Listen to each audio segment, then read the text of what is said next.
बिस्मिल्लाहिर्रहमानिर्रहीम। अस्सलाम वालेकुम साथियों, आज आपके लिए एक बड़ी ज़बरदस्त इंफॉर्मेटिव वीडियो लेके हाज़िर हुआ हूँ। तो इसको कंप्लीट देखिएगा, लाइक शेयर कमेंट ज़रूर कीजिएगा। मौसम सरमा की अहम सौगात, विटामिन गोल्ड माइन। ऑरेंजेस को विटामिन की कान कहा जाता है। एक इंसान को दिन में 90 मिलीग्राम विटामिन की ज़रूरत होती है।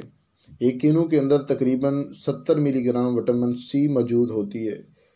तो ये पूरा स्ट्रेस ग्रुप यानी कीनू, माल्टा, फ्रूटर, मौसमी, लीमू विटामिन सी से भरे हुए होते हैं। विटामिन सी हड्डियों, दांतों और ज़ख्मों को ठीक करने के लिए और जल्द की मजबूती के लिए बहुत ज़रूरी होता है। अगर आप 4 हफ्ते ऑरेंज जूस पीते हैं, लगातार ऑरेंज जूस इस्तेमाल करते हैं, तो आपका ब्लड प्रेशर कंट्रोल रहता है। ऑरेंज खाने का सही वक्त कौन सा है? खाने से पहले ऑरेंज का इस्तेमाल करना चाहिए। फल और खाने में तकरीबन कम से कम आधे घंटे का फ़र्क ज़रूर होना चाहिए। दुनिया में ऑरेंजेस की 600 से ज़ायद इकसाम पाई जाती हैं। ऑरेंज दिल और फेफड़ों के लिए बहुत मुफीद है।